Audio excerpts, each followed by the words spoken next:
The ceasefire in the Gaza Strip has now broken down. The Israelis never wanted it to proceed to the second stage. Israeli foreign policy, in large measure, consists of one thing: what can we get away with? It's rather comparable to, we all live in a street, and in one house in the street there is this completely psychopathic family who are always smashing your windows, beating your children up, stealing your goods and so on. And if you call the police, they beat you up. Now we have this "it's complicated" narrative in the West. If you listen to Israelis themselves, that's Israeli journalists, pundits, politicians, members of the public, and above all soldiers, they don't think it's complicated. It's very clearly about ethnic cleansing. And the rhetoric of those who hold power in Israel has been absolutely clear about this right from the beginning. When people show you who they are, believe them. What's happened in Gaza isn't complicated. It's genocide. It is the greatest crime of the 21st century, and it would not have been possible without the complicity and indeed active assistance of Western politicians and of the Western media.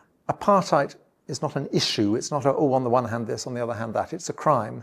Ethnic cleansing is not an issue. It's a crime. And above all, genocide is not an issue. It's a crime. But as long as the bulk of Western media is reporting the whole thing as it's complicated, on the one hand this, on the other hand that, then the Israelis are getting away with it. The most extreme right-wing, Greater Israel expansionist elements in Israel are now clearly emboldened. You have this profoundly unstable apartheid state, and it would appear now expansionist country which has nuclear weapons. I mean, it's hard to overstate how dangerous this is, and yet we just apparently prepared to carry on taking it as given that it is Israel that is our ally. In the West, politicians simply don't understand that we have moved into another era now where Western claims of moral legitimacy, in as much as they were ever worth much and ever taken seriously, have now gone forever. The West has no moral legitimacy at all, because although for some reason Western politicians and journalists are able to watch 20,000 children being slaughtered in the Gaza Strip, in the global South, people seem to have a much stronger sense that these were human beings that have been killed. And the West's moral legitimacy, its ability to invoke the rule of law, to invoke human rights, has been destroyed for decades. Most people in Britain have watched images of small children being murdered for 15 months and just thought this is wrong and ought to stop, which is a realization that doesn't seem to have got through to the political class. Within America, there is now a colossal assault on the most basic democratic institutions. Going hand in hand with that is a huge assault on the institutions of international law. October the 7th is used to justify everything, but apparently nothing justifies October the 7th. Now, very, very real human rights abuses were committed on October the 7th. But if you are horrified by the murder of 700, 800 civilians on October the 7th, then logically you ought to be equally horrified by the murder of, what's quite probably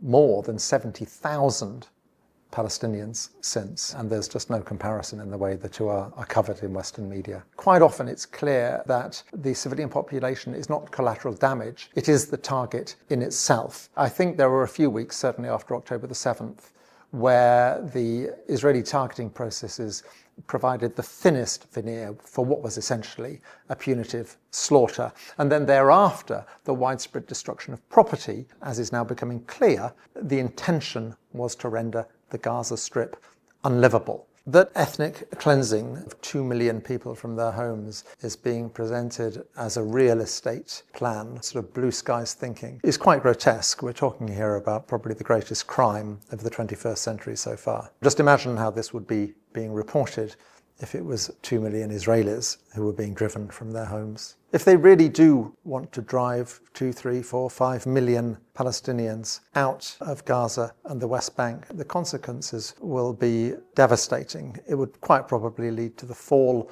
of the regimes in Jordan and Egypt, and could even lead to protracted wars between Israel and those countries. And it's surprising that sort of cooler heads don't kick in at the CIA and in the Pentagon and so on. How is this in America's interest? You have this brutal apartheid state controlling the Al-Aqsa Mosque, inevitably alienating the Arab countries, the Muslim countries around it. It buggers up America and the West's relationship with a third of the world For what? A bit of security cooperation, a bit of military cooperation, which they need against those countries precisely because they have alienated them so much. It is quite extraordinary. You would never guess who was the superpower and who was the client state. The Israelis treat the Americans with absolute contempt. And it is quite bizarre the degree to which the American political establishment is prepared to make itself subordinate to what the Israelis perceive to be their own national interests. For decades now, life has been made a lot easier for the Israelis because their borders with Egypt and Jordan are shored up. They have sort of understandings with the monarchy in Jordan and the dictatorship in Egypt. It really looks as if the Americans and Israelis are in danger of blowing up those relationships. Peter Oborne and myself were in Jordan, and we had a number of meetings with very well-placed senior sources who wanted clearly to get a message across that was coming from the government. And their message was very clear. They will go to war before they accept large flows of refugees across the Jordan from the West Bank or from Gaza. They acknowledged Jordan will inevitably lose a war with Israel and lose a war very easily. The point they were making is that they have no choice for two reasons. Firstly, Jordan is a country of 12 million people, almost all of whom live in a thin strip of land along the Jordan River. They're the third poorest water country in the world. They simply can't accommodate a flow of 2 million refugees. The economy, the country, the ecosystem simply can't absorb it.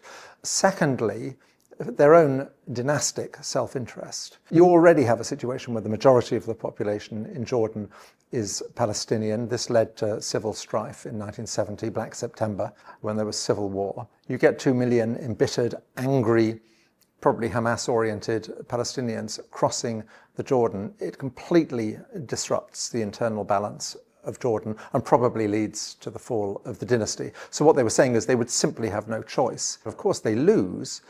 But then Israel has done an extraordinary thing. It has blown up the security that it has had along its eastern frontier for well over half a century, a security guaranteed by the Kingdom of Jordan. And I'm sure the sort of cooler heads within Shin Bet and Mossad must be absolutely horrified at this prospect. Now, let's pick apart what the Israelis are trying to do. Look at the words of Bezalel Smotrich, who is the man in control of the West Bank at the moment and the man who is effectively driving things. He recently made a statement which fascinatingly echoes almost exactly a statement made by a very, very right-wing Tsarist minister in Russia in the 1880s about the Jews, where he said, "A third must die, a third must emigrate, a third must assimilate."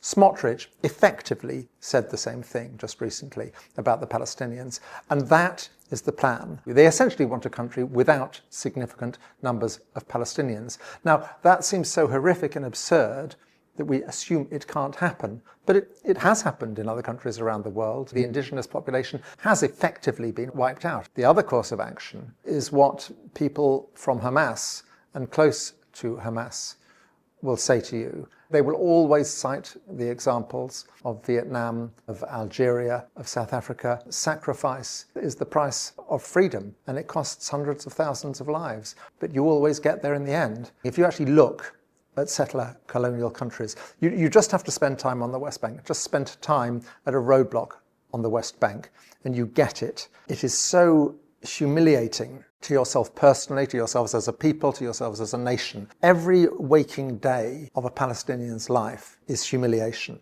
No people in history have ever resigned themselves to being second-class citizens in their own countries.